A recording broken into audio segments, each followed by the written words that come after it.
एक छोटी बच्ची की कहानी।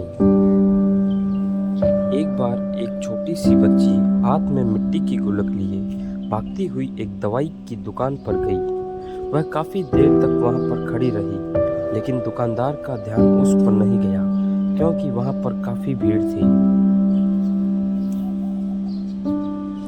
उसने दुकानदार को कई बार बुलाया, लेकिन दुकानदार का ध्यान उस पर नहीं गया क्योंकि वहां पर भीड़ बहुत थी।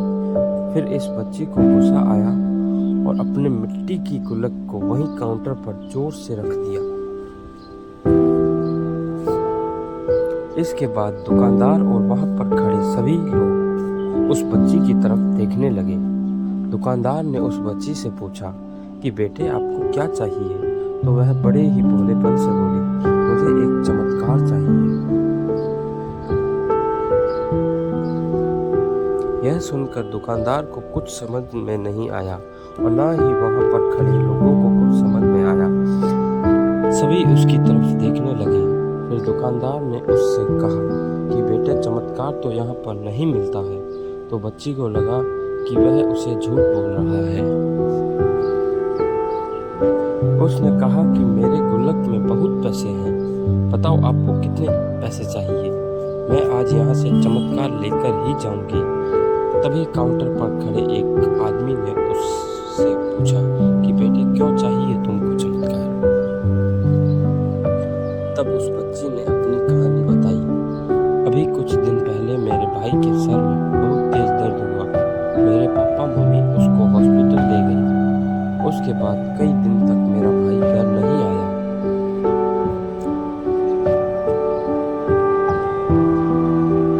मैंने बहुत बार अपने पापा से पूछा, लेकिन उन्होंने मुझे कुछ नहीं बताया।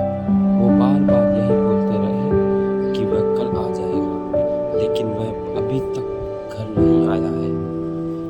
तभी मैंने देखा कि मम्मी रो रही थी और पापा उनसे कह रहे थे कि हमारे बेटे के इलाज और दवाइयों के लिए जितने पैसे चाहिए उतने मेरे पास नहीं है। अब उसको कोई चमत्कार ही बचा सकता है। तब मुझे लगा कि मेरे पास, पापा के पास अगर पैसे नहीं भी है तो क्या हुआ, मेरे पास तो है। इसलिए मैंने जितने भी पैसे जोड़ रखे थे वह सारे पैसे लेकर मैं इस दवाई की दुकान पर आई हूँ ताकि चमत्कार खरीद सकूं। फिर उस आदमी ने बच्ची से पूछा कि कितने पैसे हैं तुम्हारे पास? यह सुनते ही बच्ची ने गुल्लक उठाई और जमीन पर पटक कर उसे फोड़ दिया और पैसे गिनने लग गई। वहां पर खड़े सभी लोग उस देख रहे थे। थोड़ी देर बाद उसने सारे पैसे इकट्ठे किए और बोली, मेरे पास पूरे 19 रुपए हैं। वो जो आदमी वहां पर खड़ा था वह थोड़ा सा मुस्कुराया और बोला कि अरे, तुम्हारे पास तो पूरे पैसे हैं, इतने का ही तो आता है चमत्कार। यह सुनकर वह बच्ची बहुत खुश हो गई और बोली, चलो मैं आपको अपने पापा से मिलवाती हूँ।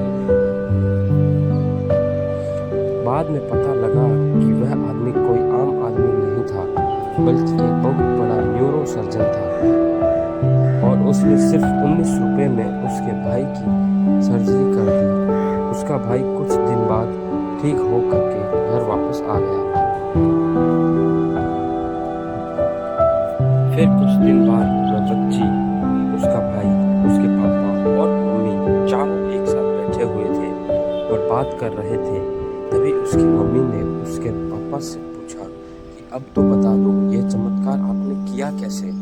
तब उन्होंने अपनी बेटी की तरफ देखकर कहा, चमत्कार मैंने नहीं, इसने किया है।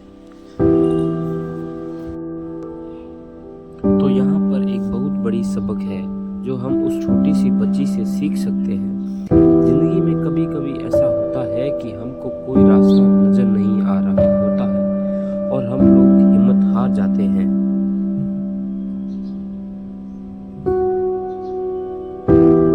तब हमारे अंदर एक बच्चा होता है जो कोशिश करने से कभी पीछे नहीं हटता है। वह हार मानने को तैयार ही नहीं होता है क्योंकि उसको ना शब्द समझ ही नहीं आता है। वह बच्चा जिसके लिए कुछ भी नामुमकिन नहीं है, क्योंकि कोशिश करता ही रहता है।